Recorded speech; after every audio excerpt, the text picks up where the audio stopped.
It's Thursday again, tell everybody to lock in, grab some popcorn, a drink, and go and throw your AirPods in. It's the 1 hour show, constantly speaking facts. Bulletproof stats are always shooting from Matt. And when it comes to Kyle, you getting numbers and style. Jake is gonna educate you, he has that knowledge on file.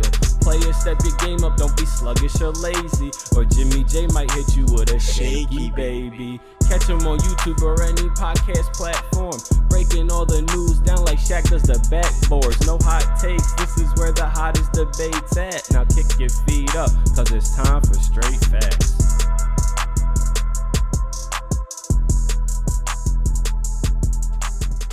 What's going on, y'all? Welcome back to Straight Facts, a sports show that educates and entertains.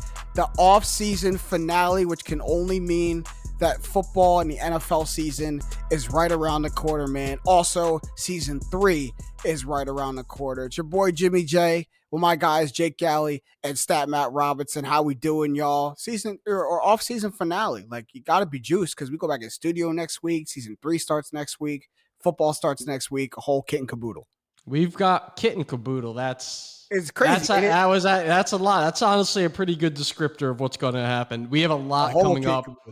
I'm really excited for it. And honestly, this is this is borderline Christmas. This is Christmas in September because the NFL season coming back means that there's no longer this drought of sports content, which we've been going through for the past 2-ish months. So excited for it. It's been brutal. It's been brutal for sure.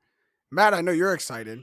Yeah, I've watched way too many baseball documentaries, and I like baseball, but I want to get engrossed in football again.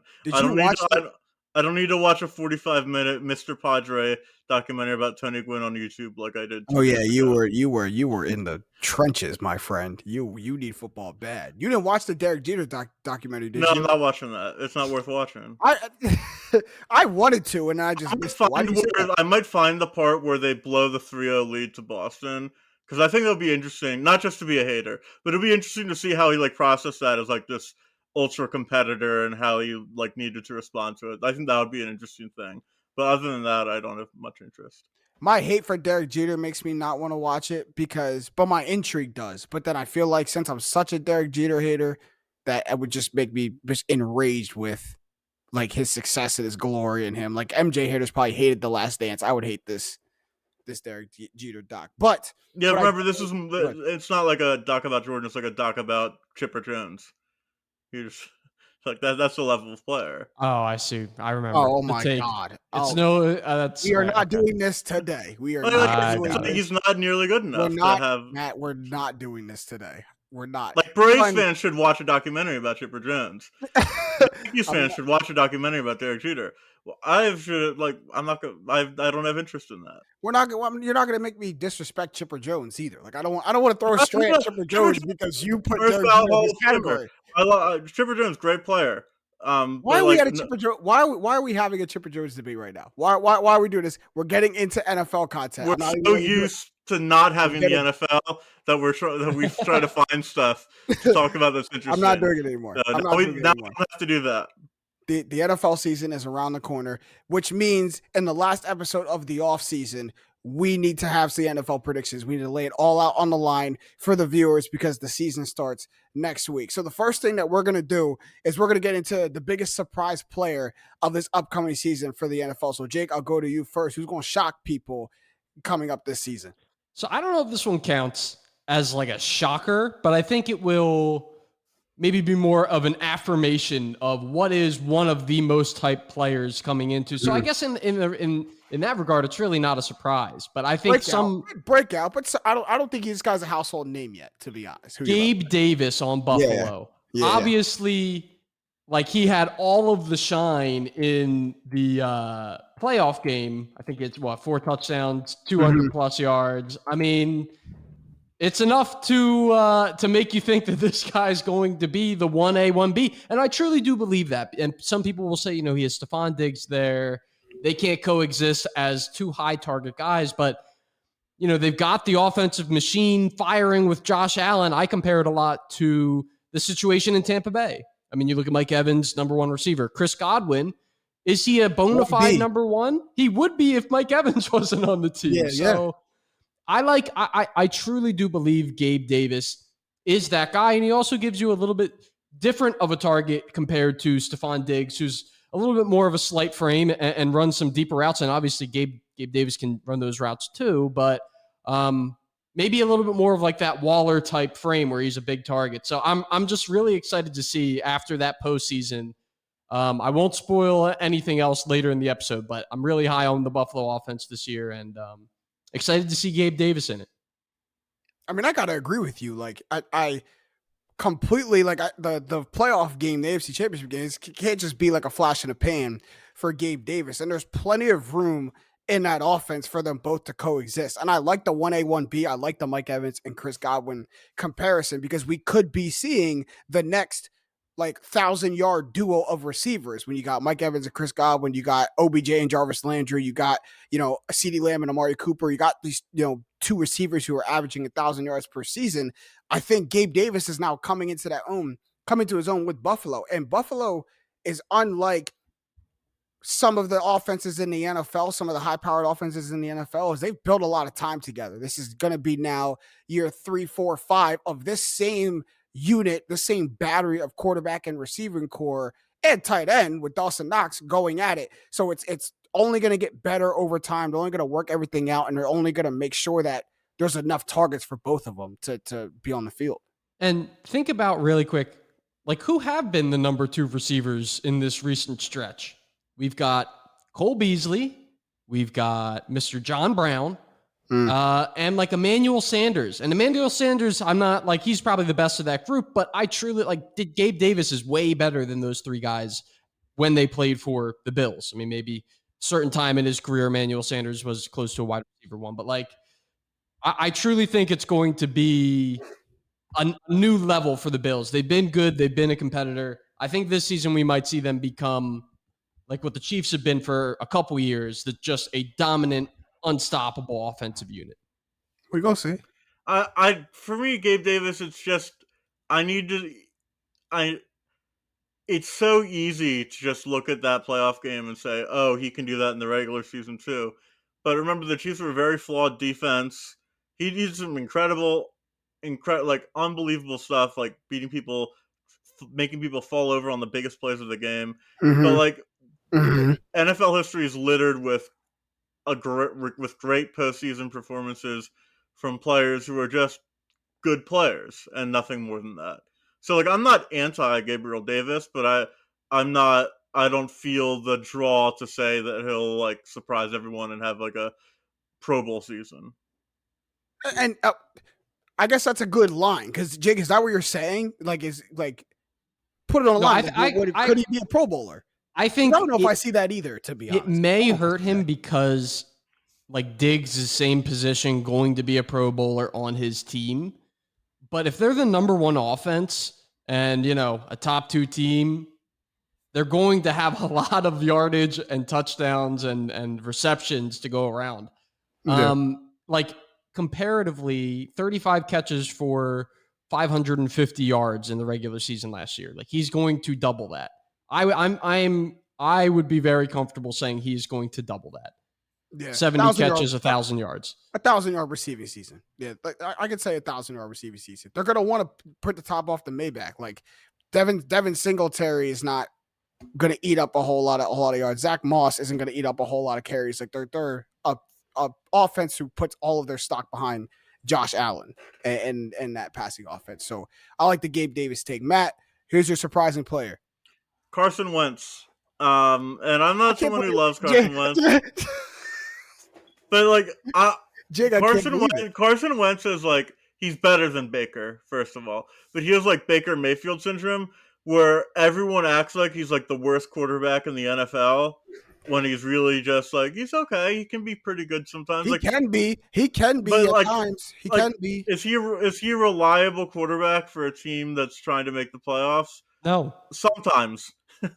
No. Is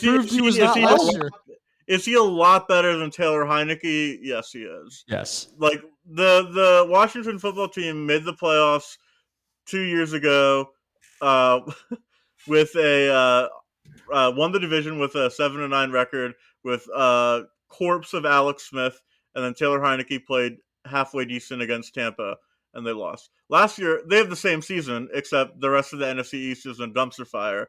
They go 7-10, and if you just replace a Taylor Heineke with a Carson Wentz, someone who threw 27 touchdowns, 7 picks, led his team to a winning record last year without great wide receivers, and you give him I'm Terry McLaurin. So sorry, I was like, it's not T.Y. Hilton. It's not T.Y. Hilton. So yeah, Terry McLaurin, Jahan Doxson, if you think he's going to be good, and Curtis Samuel, who had 800 receiving yards for Carolina, who had the worst quarterback play in the NFL last year. So like, that's a real player. Like, the Carson will put up halfway decent numbers. Will compete and Washington, I really think, is going to compete with Dallas for one of the last NFC wildcard spots. Yeah, I mean, look, I don't have a crazy high view on Carson Wentz right now. Like, the NFL really is a what have you done for me lately league. And just like the Colts did, you almost forget the 27-7 when you have it literally handed to you on a silver platter. Here is your playoff berth. Beat the Jaguars. There it is. Beat them, and you go in, and Carson Wentz, you wash all of this off you. You get it off you. And this man cannot come up in the big moments. He's now in the NFC East against his former team, who he was an MVP candidate, who drafted him, who was the best quarterback in the league for a little bit, who also features Dallas, also features all these primetime matchups that he's going to have to go in and play big and win in big moments. Like, it's going to come down, if he wants to go to the playoffs, it's going to come down again to week 16, week 17, week 18, on the road in Philly, Dallas, New York, wherever. It's going to come down to one of those games again. Matt, are you confident that Carson Wentz could go win one of those games? Because I am not. Well, if it's New York, I'm confident he could go and lose one of those games. If it's Dallas, Dallas could lose it. He's a coin. My view of Carson Wentz is that he's a lot closer to, I'm going to say it again because we always do it, Kirk Cousins, than he is to Baker Mayfield. Good? What does that do for you? And what does that do for you? Cool. And what does that do for you? Like, what does that do for 8 or 9 wins a year? Washington has a pretty good roster. They have a shot at making the wild card. I just think a decent shot, not like an outside shot. He's shown the ability, for all the crap that we give Jimmy G, right? He really doesn't have the ability to blow up on you really bad. Like, throw one ball up in the air, other team gets it, comes back on the field, holds the ball too long, sack, fumble. Really, he's a game manager, for better or worse. He doesn't do that. Carson Wentz will take your game and light it on fire in the fourth quarter nowadays. Right. We've seen it happen many times. So, maybe once upon a time, maybe he'll be okay with all those weapons. You're right. I like the people that they've surrounded him with. But, I think he's still same old Carson this year. I'm sorry, Matt. Also, what I want to point out is last year, he was on the team with the best defense in the division, one of the best defenses in the NFL. This year, still a good defense, but now he's going to have to go up against other defenses out of the best in the NFL. He's got to face Micah Parsons twice a year. He's got to face the Eagles defense twice a year. He's got to face the Giants defense once a year or twice a year, who just got maybe the best pass rusher in the draft. Like, he's got to face all of that now. Shaquille Leonard isn't on his team. Shaquille Leonard on the other team is trying to knock his head off. Like, there are things that go against Carson in this situation. And I don't know. I can't see him. I can't see him breaking out. Can I see him not being as bad? Can I see him not belly flopping at the end of the season? Maybe, sure. But I don't know. I don't know if I can see him surprising us and getting back to like MVP level Carson, or getting back to 2017 Carson. Like, what would be surprising to you from Carson Wentz? What would Carson Wentz have to do this season to be like, wow, look at Carson? Are you asking me or Jake? Yeah, it's your surprise. To live up to my bold expectation of him, it would be lead the Commanders to a wild card playoff spot and have and have roughly similar stats to what he had last year. Just the moments where he screws up are not the high leverage moments like they were last year. I don't trust him in the moments. He can have 27-7 all he wants. I don't trust him in the moments. And I don't think either one of you do either. You watched him throw up in a bunch of moments. Like, I don't think either one of you two either really trust him in a big moment. I don't. He won 4 games in a row to win the NFC East with Greg Ward as his best receiver. He did do that. That was a long time ago. I know. And then he had like the worst season a quarterback's had in a while the next year. And then he had last year, which is really hard to pinpoint. But like, if you're just talking about like, it's you can't talk about like the MVP caliber season anymore.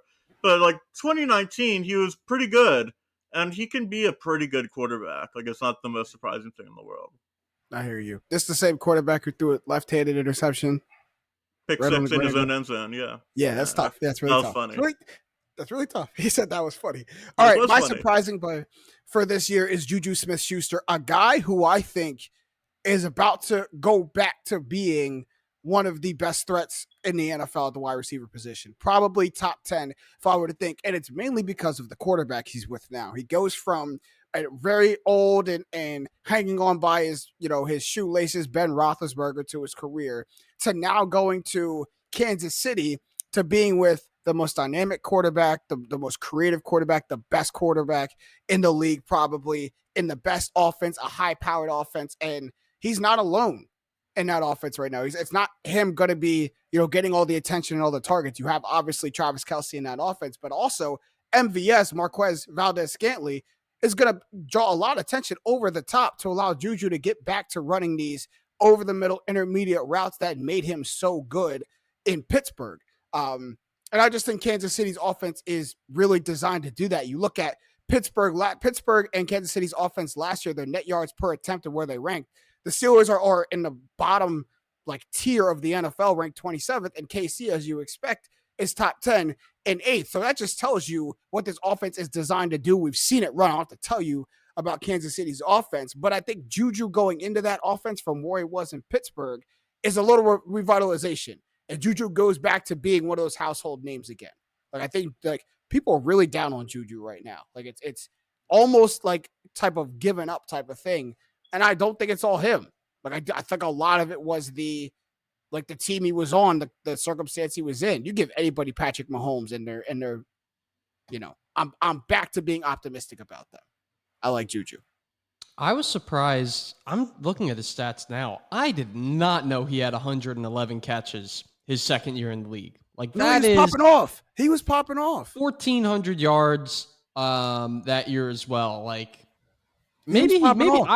was kind of asleep on Juju coming in. I didn't think that he was going to I honestly, I kind of still do think that people discount. I know Hardman is gone, but they still have Pringle. They still have Valdez-Scantling. I do believe that he'll be maybe not all of Tyreek Hill. He'll probably, I could see him being 80 to 70% of Tyreek Hill's production, which is more Juju. Yeah. Which is more than enough. And would be a bold, I agree with you, a bold step forward in terms of public. Well, here's the thing. Here's what Juju gives the Chiefs that even the Chiefs haven't really had. Mecole Hardman, it not even really that. You had these speed demons, and then you had Travis Kelce. You had Tyreek Hill, Byron Pringle, Mecole Hardman, and then Travis Kelce as your tight end. You never really had that number two. Sammy Watkins was last year, their number 2 big body receiver, a guy who can run and go get it over the middle. And I'm sorry, but even a down Juju is better than Sammy Watkins. And he made Sammy Watkins productive in that offense. So you still have Mecole Hardman. You go and get MVS, who can still take the top off the defense. Still have Travis Kelce, and you've upgraded in that intermediate second wide receiver over Sammy Watkins with Juju. And I think that's great for not only Juju in particular, but for the Chiefs offense. What worries me about Juju is the fact that his entire greatness early in his career was so much predicated on being not Antonio Brown. because Antonio Brown that was peak of his powers. Antonio Brown, like threatening to break receiving yard records, like in catch and touchdown records. Antonio Brown, and he reaped the benefits of having the coverage slanted the other way. And then since Antonio Brown left, he's been a fine number 2 receiver, but again with a not great quarterback with Roethlisberger collapsing. With Mahomes, I think he improves, but I can't see him becoming Juju household name again. Even though I do think it's a good signing for Kansas City. Well, here's the thing. Sometimes when you roll with the star, with the celebrity, even the posse gets known. You know, even the entourage gets known. So when you roll with the Chiefs and Patrick Mahomes, and you're putting up 35 a game, and you're bringing the house down, you become a household name again. It's almost like a guilty by association thing. And he's not like a Mecole Hardman or a Pringle who never had a name to begin with. He's Juju Smith-Schuster, your first round draft pick, a guy who will put up 1,400 yards in his second year in the league. Like, not a guy who people are going to have a hard time remembering when he starts doing these crazy things in the Chiefs offense. I mean, honestly, and this is no disrespect to the Chiefs wide receivers, but like their offensive scheme is so good and Mahomes is so good. I'd go to say, like, if you just, instead of a receiver, had a like shopping cart on the field and you got to push it before the snap, it would have like 50 catches for 500 yards and 5 touchdowns. Yeah. How would Jalen Reagor do? Somewhat similar, probably. What did he say? How did who do? How would Jalen Reagor do? Similarly. Yeah, look. Worse. Don't put Jalen Reagor on the Chiefs offense. Y'all gonna want to trade back for him. Right, I know. That's the truth. It is the truth. Yeah, bro. Like and Matt, I hear you, and I made you guys define what you mean by surprise. So I'm gonna define it by surprise. And Juju goes back to having maybe not top 10, but like that top 12, 13, 14. You know what I mean? That tier 3 receiver season with guys like maybe like AJ Brown and Mike Evans, guys like that. Like, I think he can go back to having that type of season. He's in that type of offense, just like Gabe Davis, just like the Gabe Davis point. Very similar. Like there is enough air in this football for you get 100 yards and you get 100 yards and you get a touchdown. And you know what I mean? Everybody eats on that offense.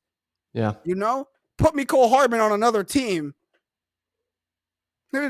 He's Marquez Callaway. It's the Warriors effect of the NFL. Yeah, yes. It is the Warriors effect of football. And they just got Andrew Wiggins. right. He's getting his 17. He's getting his second chance. Like, all-star starter.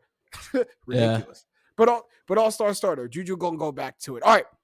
We're gonna move from narrow scope to big scope and do biggest surprise team of this upcoming season. So I'll give y'all a choice. You can either choose to be surprisingly good or surprisingly bad. Matt, I'll start with you. Which one are you choosing and what's your team? I'm going to choose surprisingly bad, and that is the New Orleans Saints. Talk about it. Hold on, before you go. CJ Lindsey, just turn it up a little bit. Okay, make sure you're dialed into Matt's points. He's about to give you all the facts. Matt, go ahead. The floor is yours, Stat Matt. People are talking about the New Orleans Saints like their quarterback is not Jameis Winston. Talk about Jameis it. Winston hasn't won anything at all in his NFL career. And because he had a nice 6-game stretch last year, he's all of a sudden like a top QB. There is a very good chance that Baker Mayfield has a better quarterback season in that division than Jameis Winston does. And this is and they lost Sean Payton. This was a team that went 9-8 last year with poor QB play, with a very good head coach. They're still a poor QB play because they have Jameis Winston, and they lost a really good coach. And their offseason moves have been like, I like the trade up for Olave, but like it's been weird. But why would they trade their safety to the Eagles? Like, I don't understand their offseason moves, because some of it's like we're going all in, some of it's we're hedging our bets, and they just have I think they miss the playoffs easily. I think they go 7-10 and miss the playoffs. Yo, you're never going to hear any debate from me from Saint slander. The only thing I can think, one, they traded you Chauncey Gardner because he stinks. Because he's not horrible. He's okay. He stinks. He's rosterable though. Like he belongs on an NFL roster. I know you don't like him because he was probably annoying. Sure. I know he is annoying. Jalen Mills of safeties. Like he's a player. But guess what? The Eagles won a Super Bowl with Jalen Mills in their secondary. And he was the weakest leg on the defense. Yeah, and he made the play on Julio in the end zone. He made the play on Julio in the end zone. Got lucky that Matt Ryan threw a very high pass. Hey, man. Chauncey Skyy can make for that throw. Matt Ryan made a great play on that. Look. But getting back to the Saints' point, I have to see their offense come together because, like, you're right. Jameis is there, but Jameis, like, their best players on their offense, Jameis didn't establish chemistry with last year. AK was out for a lot. Mike Thomas is still missing in the woods somewhere. So he established that chemistry with Marquez Callaway and, you know, and guys like that, like, and Deontay Harris. Like, this is not guys who are coming back to their roster. And, like, just like the Carson Wentz point, and probably even more, Jameis Winston has the ability to explode everywhere at any given moment. Pause. But yes, he does. Yeah, pause, big pause. But repeat it with me. 30 touchdowns, 30 interceptions. The vaunted 30-30 season. Not the good one, though. Like, to never be replicated or duplicated again. 30 touchdowns and 30 interceptions. It was the craziest thing I've ever watched. No, my favorite part of that is that he was 5,000 yards, too. 5,000 yards. Don't let me tally the fumbles with it. 41 turnovers. Like, I watched it. You don't come back from that for me. And 6 games does not right all wrong for me. I'm sorry. It doesn't. Yeah. I love the 6 games point because that doesn't. You know who else is really good 6-game stretches? Ryan Fitzpatrick. Like, Teddy Bridgewater. Right. Like, come on, man. They deserve a spot in the league, especially like if you have to plug him in as a backup, that's a good spot. But like you can't rely on him being the starter for the season. Yeah, and I also would keep your head on a swivel, Saints fans, because I think one of just playing the odds, Mike Thomas and/or Alvin Kamara. I mean, Kamara has some off the field stuff, rumblings around about alleged assault.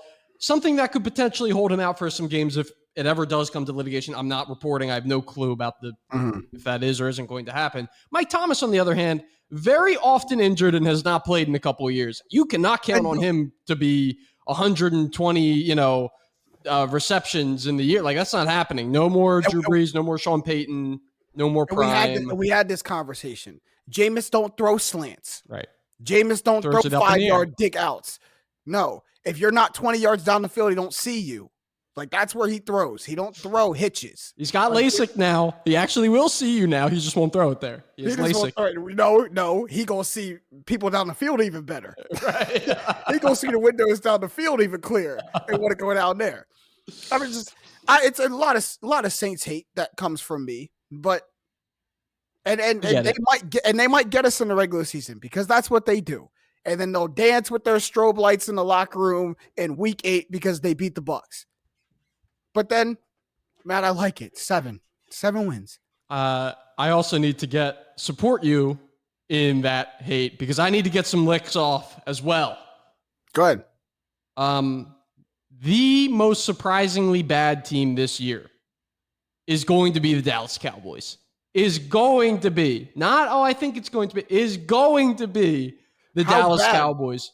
Because what's surprisingly bad is missing the playoffs is surprisingly bad. They're going to miss the playoffs.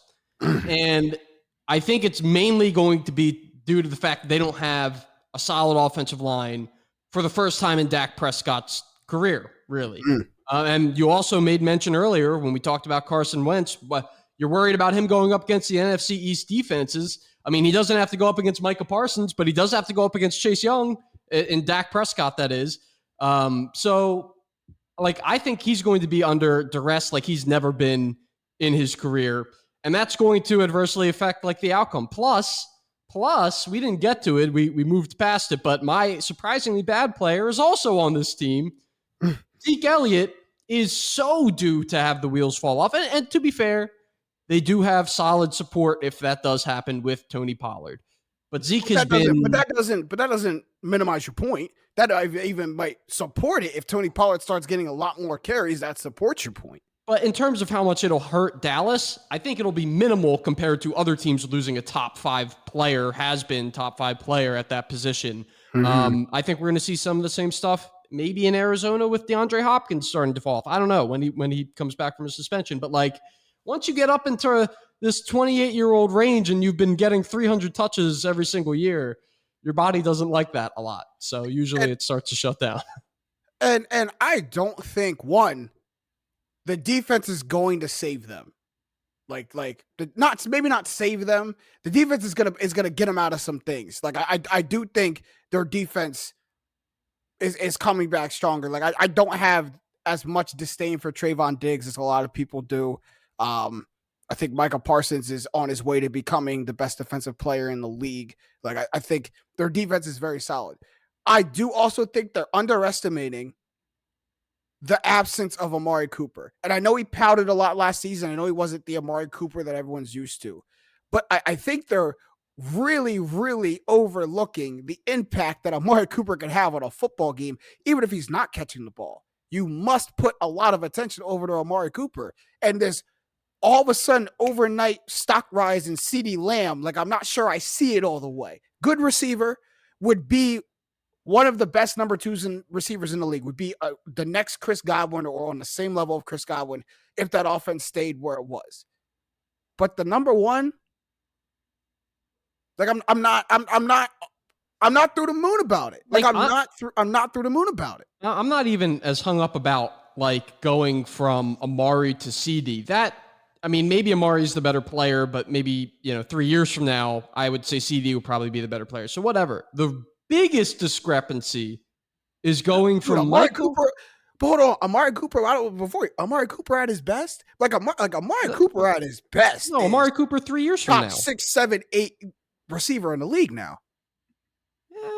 We'll see how he does on Cleveland with Jacoby Brissett. Receivers are very bunched up once you there's no clear tiers of receivers like there were. Very true, but if Amari Cooper gets right and not having Deshaun Watson for 10 games, that's not going to be good for him in Cleveland. But like Amari Cooper if he gets back to his best in the next couple of years. So I'm going to hate the Saints just a little bit. I'd take Jacoby Brissett over Jameis Winston. That's my hot take.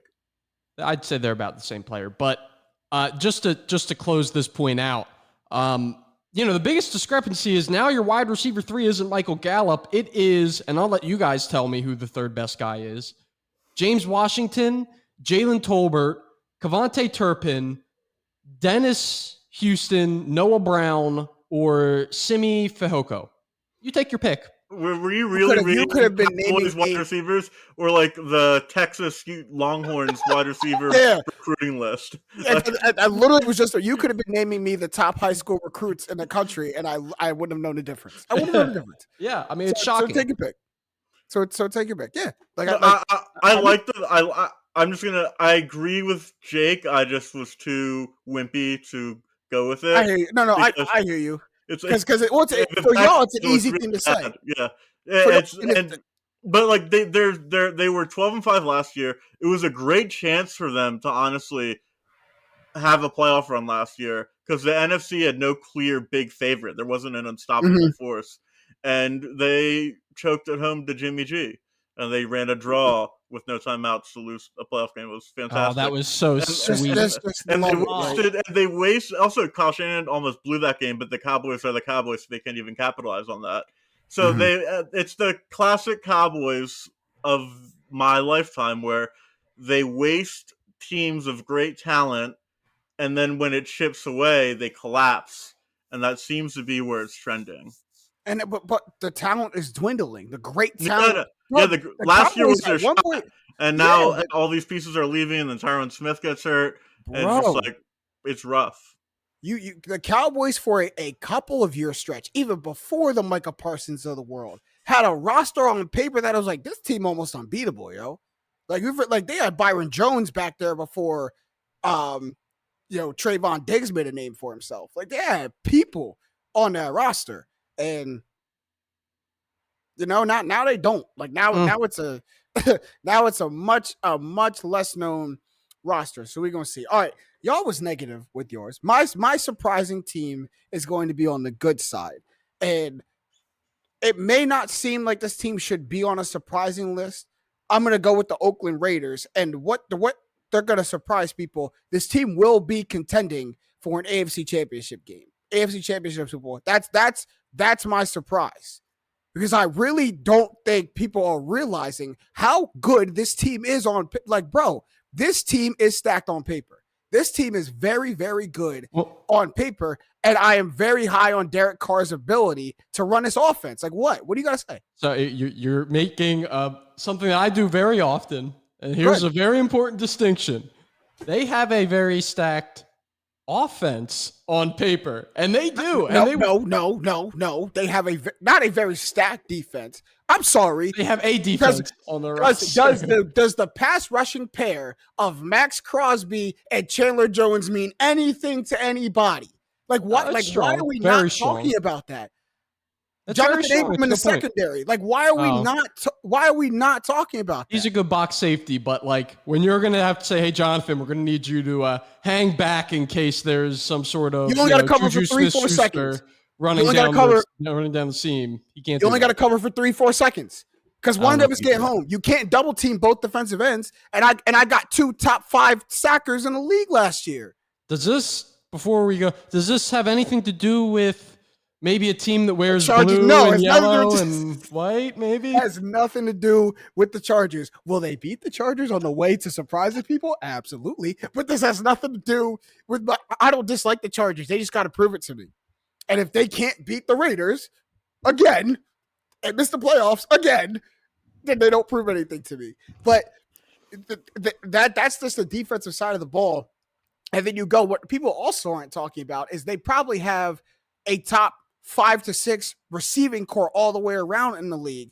When you talk about Devontae Adams, Hunter Renfrow, and Darren Waller all being thrown the ball, don't forget Josh Jacobs is the running back.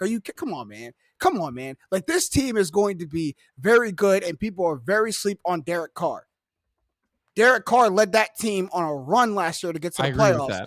And I'm not saying he back to like MVP candidate Derek Carr, but if you're saying Derek Carr can't lead this team like to a deep playoff run with that roster, bro, this team had their head coach make all these racist slurs. They had one of their star wide receivers commit a heinous crime. I won't even get into the details. Then they had their first round draft pick go Arnold Schwarzenegger in a video and pull out big gets. All in one season. And this team made the playoffs without Devontae Adams and without Chandler Jones. I will say this is the one thing I think like the ultimate like barometer for do you really know the NFL is how you speak about Derek Carr. Because I will have some people look at me and be like, yeah, they've got Derek Carr as their quarterback. I'm like, Derek Carr is closer to a top 10 quarterback than he is a top 20 quarterback. Right. Yeah. Way close, in my opinion. And this year, I think, is going to be very affirming of that because anywhere he looks, he's going to see an open receiver. I loved the love that Hunter Renfrow got on I Am Athlete. I don't know if you guys saw that clip of Derwin James talking about him. Like, you need to cut the film. That dude can get open. So, look, man, I believe that this can be a really good team, but ultimately they're going to have a really, like, you got to acknowledge they're going to have an almost impossible road with that division. Crazy tough. I've been very obvious with where I stand on the Raiders. Yeah, you're a hater. You're a hater on the Raiders. I almost picked them for my team that's going to be worse than everyone thinks, but I was like, I've already said that, so I'll go with the Saints. Why is Derek Carr like this highly acclaimed? Like, he's closer to a top 10 quarterback than a top 20 quarterback. Well, so is Kirk Cousins. No one's saying the Vikings are a surprise team because Kirk Cousins and Justin Jefferson stacked offensive like talent, and it's just like and Cook and Dalvin Cook. It's Derek Carr. He's fine. Good for them. The Raiders for making the playoffs. They massively overperformed how good they actually were last year. A great story. But if you just look at how like the division they're in, they're clearly fourth. and they're going to have a losing No, record. they're not. No, they are not clearly fourth. They absolutely are not clearly fourth. They're closer to being like 1 or 2 than they are to being 4. Like they're closer to the top of the division. Like Matt, they just went to the playoffs. Like they just beat everyone in the division but the Chiefs last year. And if I'll say it again, if we're honest about hearing both times. If we're honest about hearing a whistle in the wild card game, they beat the team who represented the AFC in the Super Bowl. They do not beat the Bengals, even if that call is made. They lost by a touchdown. They lost by a touchdown. That game would have gone to overtime. They would have lost. They lost by a touchdown. The Bengals are a lot better, and the Bengals would play a lot better that game. You see him, Jake. You see him. Denial, just denial. I love Hunter Renfrow. He is probably my favorite. Yeah, he's my favorite Clemson player in the NFL right now. Just beats out Trevor Lawrence. But like, I just don't see the Raiders in. Like, I look at the AFC West and I look at the Chiefs. It's obvious. I look at the Broncos with Russell Wilson, and I look at the Chargers. The chance that the Raiders have of being ahead of the Chargers is if the Chargers screw it up, which is very possible because they're the Chargers, and that's all they do. But it's nothing about how good the Raiders are. Raiders would contend for the AFC South title, but they're 4th in the AFC West. I can't see. I just can't see where you get that from. Like I really can't see how you ignore all the good about the Raiders. And all you've pointed out is about the Raiders. The bad is just the feeling you have. No, and they were I'm putting out players that they're getting, and you're like, into a wild card game and then lose, and then like Devontae Adams, I'll talk about him later, but it's a great signing. But the Raiders weren't a contender last year, and they massively I'm just be analytical, but like if you look at their Pythagorean wins, they're supposed to be a 7-10 team. If you just look at their point differential stuff. And if you look at the history of what those teams do the next year, they regress to the mean. The triangle theorem said that they are not going to be a good team. Yeah, well, okay. Matt, I don't measure football A squared plus B squared equals C squared. I measure it on players, yards, and touchdowns, and if you win games. And the Raiders are able to do that. Like, we'll see. One time they won games. And they went 10-7. It's not like they were like 13-4. Right. And that's why they're the surprise team this year. I mean, to be a surprise good team, it's going to be a bold take, right? Everyone's going to be surprised about how far the Raiders went, except for me. And we'll check tape. You won't let us forget it, I'm sure. Oh my goodness, I won't let Matt forget it for sure. Jake, you're not as bad, but I definitely won't let Matt get it for sure. All right, next one, we're going to move on to the Rookie of the Year voting because, it's just always a fun one to see which first-year players are going to have a breakout season. So, Jake, give me real quick your offensive and your defensive Rookies of the Year who you predict for this season. Yeah, offensive, going to go out on a limb here, and it kind of correlates to what I said last episode. I'm going to go Breece Hall as the offensive Rookie of the Year, and I think it has a lot to do with the fact that the quarterback position is not going to be able to generate a lot of value for them. Offensively, whether that be Zach Wilson or whether it be, Joe Flacco or Mike White or whoever they have running around the Jets campus nowadays. Either way, they're going to have to probably rely on Hall a little bit and considerably, like when you're in the red zone and they're able to, jam up the receivers. Eli Moore, great receiver. Garrett Wilson probably going to be a great receiver. I don't know how physical they are. I think he's going to get a lot of touches in the red zone to help them with that. And the last 5 of the last 10 winners have been running backs. So he's my offensive. Defensive, kind of a similar thought process. Aidan Hutchinson, I think that it's going to be kind of a coin flip between him and Trayvon Walker was the first pick. Yeah, for the Jaguars, yeah. Least talked about first-round pick ever. I think it's a coin flip between those two guys. But the last 4, the trend has been dominant pass rusher from Bosa to Chase Young to Micah Parsons to Shaq Leonard, I think, the year before that. So last four have been pass rushers. So I'm going to go Hutchinson. I really like the Aidan Hutchinson one because the Lions defense will be on the field a lot. Right. And he'll have much opportunity to make a whole lot of plays and be on a whole lot of film because Goofball will give him plenty of opportunity to do so. Breece Hall is interesting. And my whole friend group laughs at me, and I'm going to say it again. The Jets are building something. That's all. That's all I got. I agree. That's all I got for the Jets. They're building something. So Breece Hall could be another addition to it's that. Hard to build something with no quarterback. Yeah, that's true. That's correct. Teams have done it. The Niners did it. I said it's hard. I didn't say it's impossible. I said it's hard. So rookie of the year for me, offensive, I'm going to go Skyy Moore, and it's really simple, is that he got drafted by the Kansas City Chiefs, and he'll have a lot of opportunities to make these like flashy plays.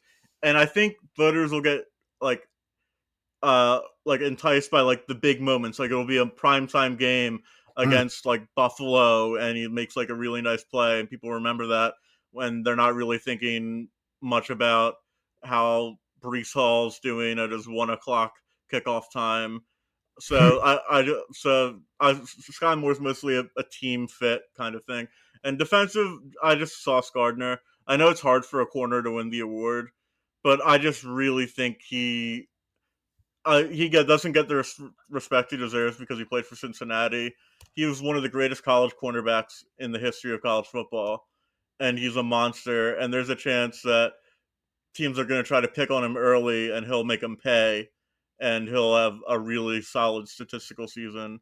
And they'll be like stuff by like, look how often they're throwing to the other side of the field that Sauce Gardner's on against the Jets. Even though they're 28th in pass defense, 80% of the passes are to the other side of the field. Not his fault. Right. Like I think we'll see like those kinds of stats. Well, can you Jake, before you go, say it with me.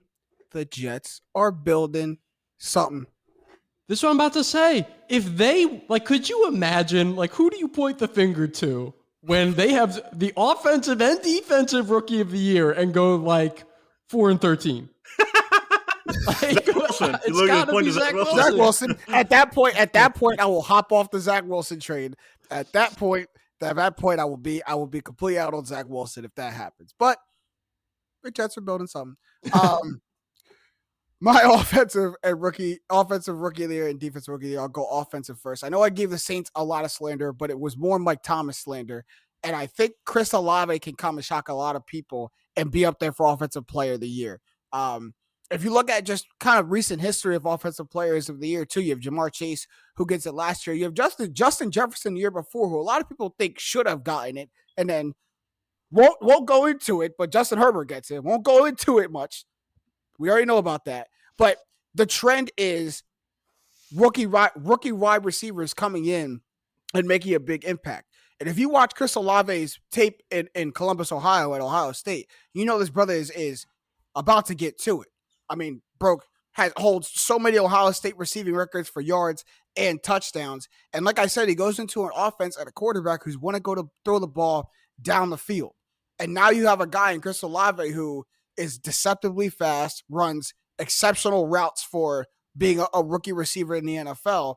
And I think is ready to come in and do a lot of things. So I think Chris Olave can really get it done for the Saints. Saints might not have a great year, but Chris Olave, I think, is going to shine and do really well.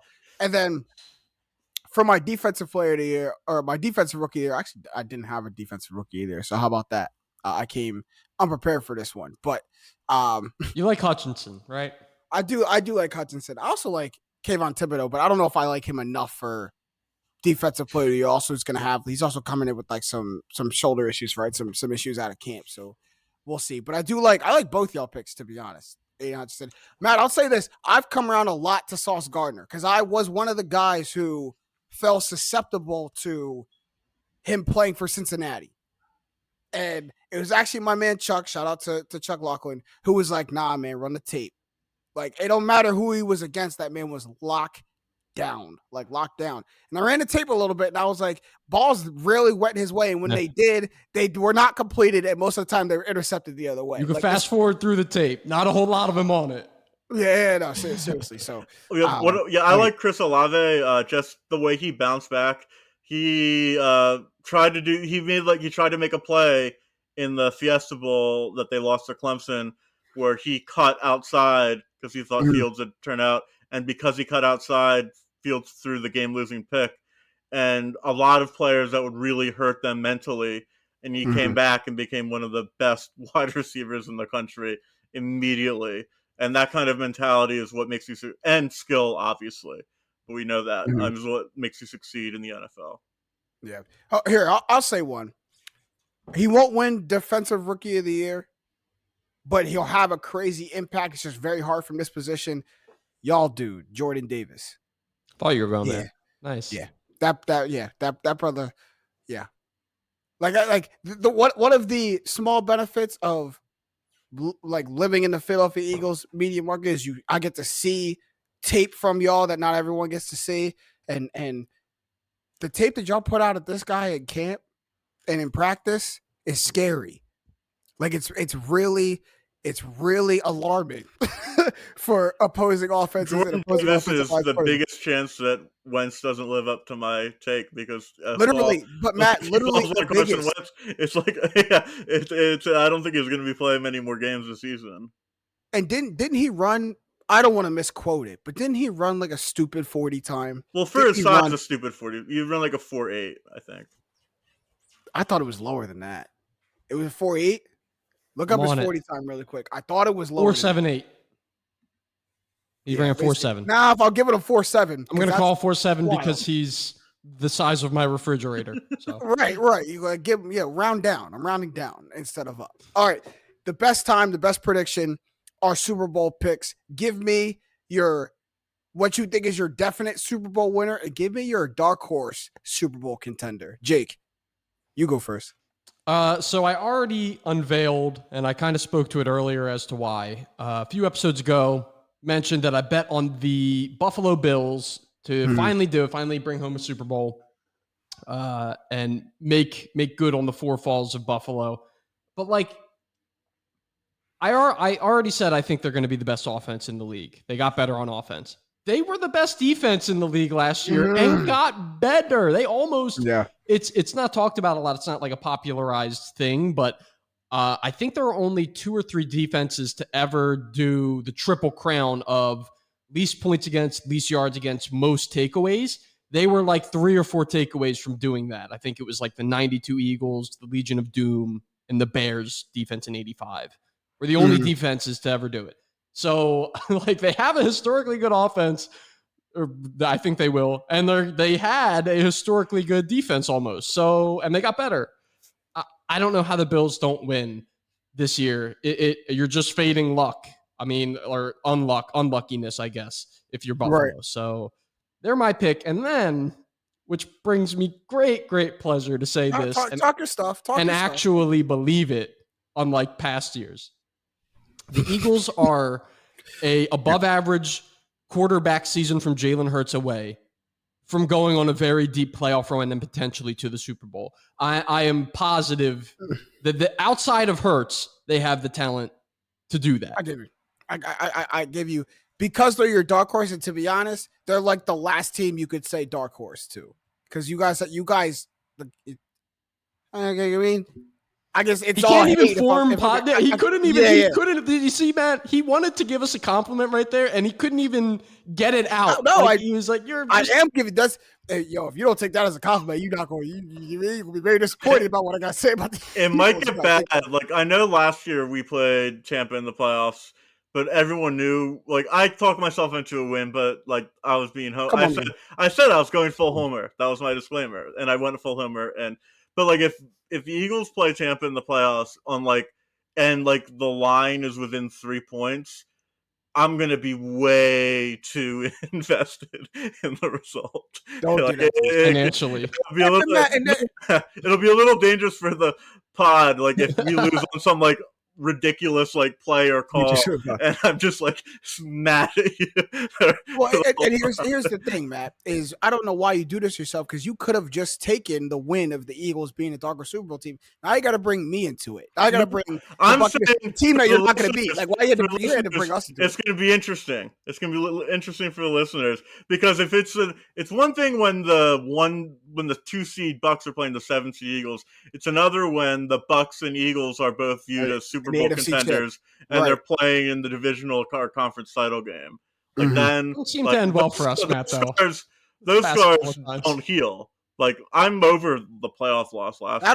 That will put our podcast and our friendships to the test. It'll be on a rocky. Jake, we faced each other many times, regular season, faced a couple times in the playoffs. We were too young the last time that we waxed y'all in the NFC Championship game for it really to like garner us this time. If it happens this time, right? If it's like big stakes and it happens, but I mean we're due. What is the test? We're due. You know what I mean? You know, we had a good ride. We had a great 20-year friendship, man, and it was awesome, and I appreciated every minute of it. You know, but that's gonna put it to the test. Matt, you're definite in your dark horse. So, my definite, I did both teams. So, I just did my Super Bowl pick is Rams over Ravens. Rams, I think they're getting no respect for being the defending Super Bowl champions, and they got better. So, like you said that about the Bills. Well, the Rams actually won the Super Bowl. So, and I really like Buffalo this offseason. I was going to pick them to be my Super Bowl team, and then everyone else started picking them, so I soured. Which is just I'm just doing a fade the public kind of thing. No, I get that. Yeah. And I really think the Ravens have a bounce back year, and I think Lamar takes them to the Super Bowl, but the Rams win. And my dark horse for each conference, I didn't put the second team, but whatever. It's going to be so it's Cardinals for the NFC. They're getting a lot of heat for a team that won 11 games. There's absolutely a scenario where Kyler Murray says "screw you" to the haters. And they like rack off like what they look like they were at the beginning of last year. And people acting like that's a like ridiculous thing that could happen. And the Broncos in the AFC, Russell Wilson with that Broncos roster, they're definitely a long shot Super Bowl contender. How do you see the Cardinals? I'm overcoming the team that you just picked to win the Super Bowl again? By the way. And a team in the 49ers who I'm really high on, and the team in the 49ers who you're really high on. That's why they're my long. I'm not picking them. Shot, yeah. But like, I think they probably. I don't know. Long shot is an understatement. This is a Tiger Woods drive. They won 11 games last year. They were a contender. Like they were 10-2 to start. Like, and they were young and silly, and after 6 games, that they can survive those without DeAndre Hopkins, he young comes back. Silly. You're young and silly in the NFL. You're going to get blown out, dude. You're going to get blown out the water.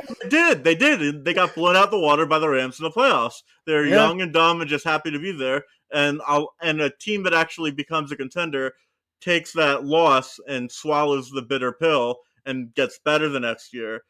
I don't think that's like. I'm not predicting that's going to happen, but it's definitely the fact that people are acting like no one's mentioning the Cardinals having a shot. I think is wrong.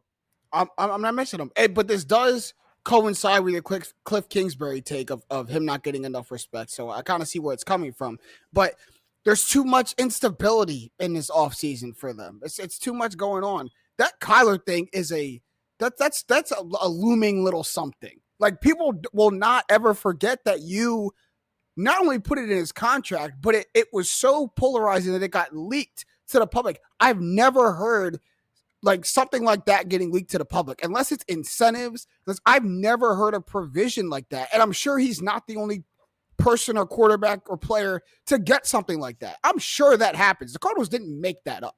Like, I'm sure that happens.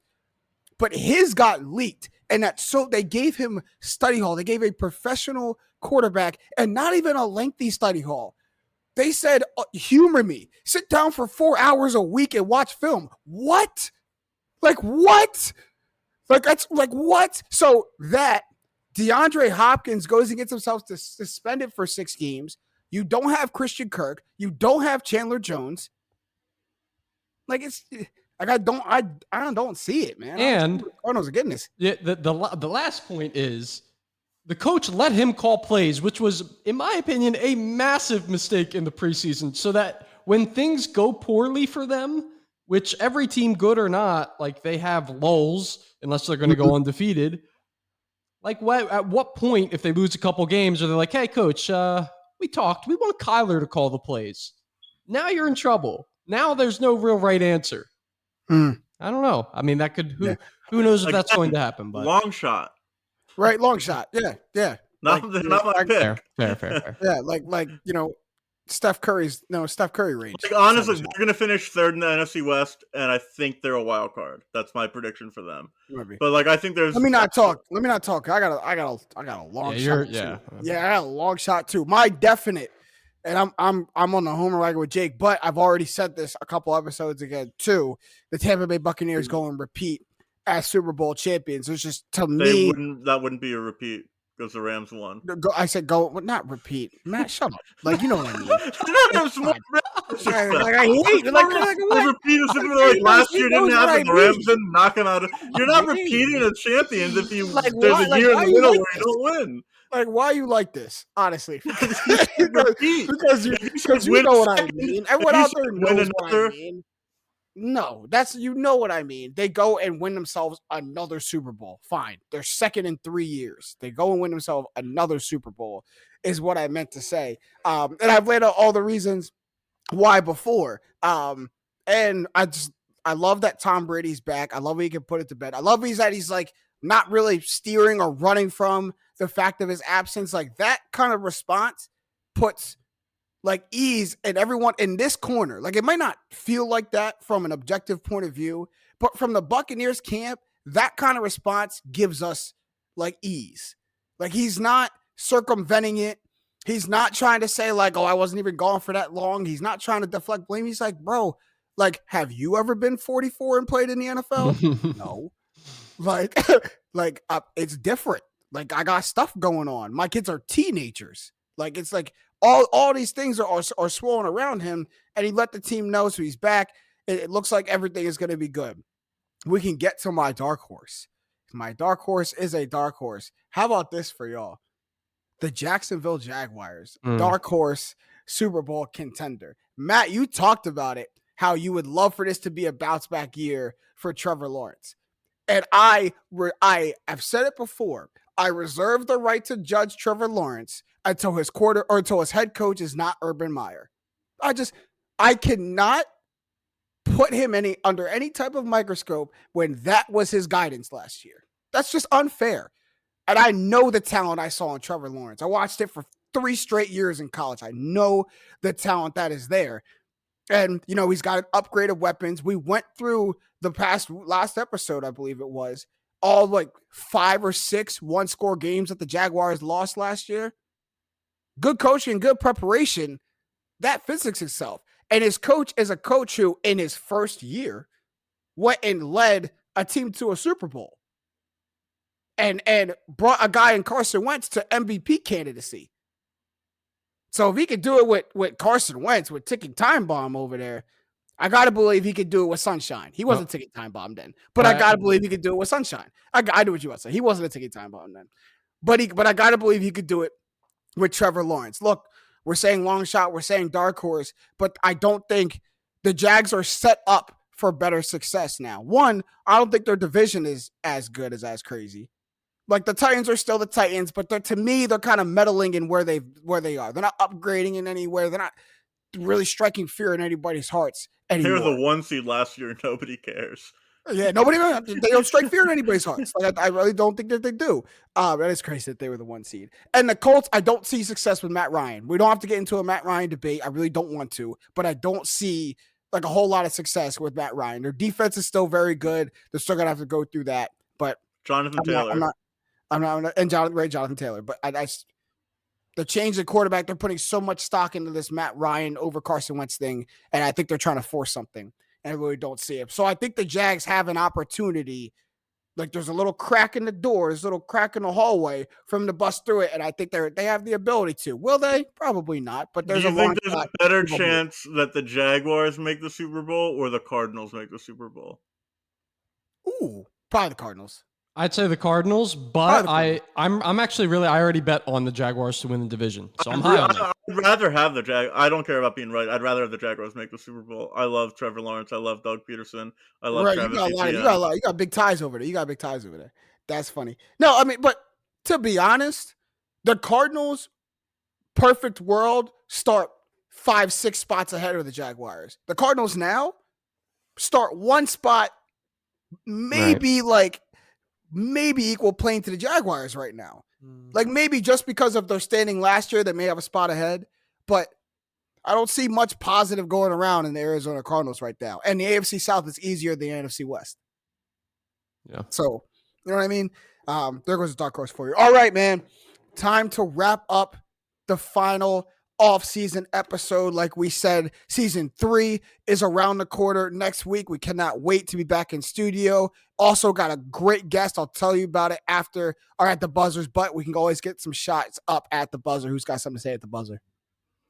I just want to talk about how this baseball season has, well, especially this Yankees Aaron Judge season is like a scar of the steroid era, because if it wasn't for the steroid era, people would be all hyped up about Aaron Judge potentially breaking the Roger Maris 61 home run record, because he's on pace to finish with around 62, 63. He's at 54 right now, a record that has stood since 1961. But because of the absurdity of the steroid era where McGuire and Sosa and Bonds shattered it, no, it's like a kind of like he'd have the clean record. And it's like it's robbing us of this moment in baseball where we could all be rooting for or against him breaking the record or not. And you know what would fix I think that's sad. They should just go out and say, any Bonds in San Francisco, McGuire, Sosa, all of those seasons don't count on the record books. Have at it. That's what they should do. I mean, the fact that they're harsher on Pete Rose than they are on those guys is... It's crazy to me. But Matt, here's the thing. Don't blame the steroid era for there being no hype around baseball. Blame the MLB for there being no hype around baseball. Like if the MLB ran like half as much as the NBA does with how they market their stars, like people would be hyped to see Aaron Judge and the Yankees. You know what I mean? Like they're missing a bag. This is the most historic franchise in the MLB. If any casual knows, it's the Yankees. I should know who they're playing tonight, and I don't because I'm not tuned into the home run race. Because the MLB stinks as a franchise. Because the MLB stinks. I actually care more about Pujols getting 700. I think that'll be more. I do too. I actually do too. I didn't think he had a chance, and he's like, he got hot. He's starting to have a little chance. Jake, what you got to say at the buzzer? Have you guys ever changed the SIM card, a SIM card? Matt, you probably actually are familiar with this. Yeah, Matt probably does it every day. Yeah. In an iPhone. I had to do it for the first time ever. They send you like a dismantle your entire phone, don't you? Like it doesn't just pop out anymore. You a little thing out and it slides out. That's what I thought. And I am leveraging all the human strength that I have in my body onto this little tool that they give you. And like my phone's pretty busted up, so I just figured it wasn't working. Made an offhand comment about it to, passing comment to Sarah. And she was able to get it open in like 5 seconds. I'm like, that cannot be possible. I just pressed that down into the phone as hard as my human body. So it must have been a finesse thing. Which makes me even... You have no touch. You say you have no touch. Which makes me even more frustrated that I couldn't just brute power it open. Like, that aggravates me. Why would you want to Hulk strength your phone open? Like you're going to break it. Because you won't really break it. Because there's one little hole on, like, a strip that's not even connected to your phone. So, like, you just busted up that part. But, like, if you use, like, the SIM key is what we call it, like, little thing they send you and put it in and it pops out. It's easy. But if you try to, one time I was like, I can't find it on my desk. It's probably on the desk across the room. I'll just use a paper clip. And and using a paper clip is really annoying because, like, the leverage and the finessing doesn't work as well. So you can struggle doing it. I've had a customer come in and say, I can't get the SIM card open. How do I do it? And then I do it in like 2 seconds. And it's not like a 90-year-old woman. I was about to say, so Jake is like, it was about to be me. Like every in their 50s. I was about to say, so yeah, but they not. Come on, man. But they in their 50s. Like Jake, this is the demographic you're putting yourself in. Here. I was like, I'm pretty techie. I'll be all right. And I was like wrestling with my phone trying to get it open. Crazy. Now you asked Jake to edit an hour and a half Adobe Premiere Pro video with special effects and color grading. He got you. Ask him to what's the serial number on the inside of his phone. Can't do it. Can you open this lever for me? No, I can't. No, I can't. No. I give you a highlight tape. I give you a whole highlight package. I can't do that. All I have to say at the buzzer, man, is we've been talking about a lot, but we can't promo it enough. Cannot wait for the start of season 3 next week back in studio. And we're going to officially announce it right here in the last episode of the offseason. Special guest for episode 1 of season 3 had Honcho himself of the Up On Game Network. LeVar Arrington will be joining us next week, man. We're so hyped. It's been a long time coming.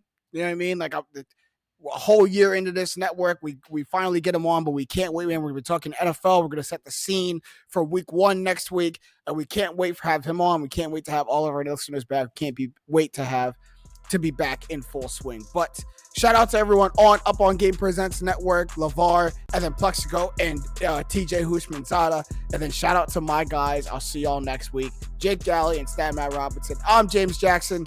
These have been the facts. Straight up.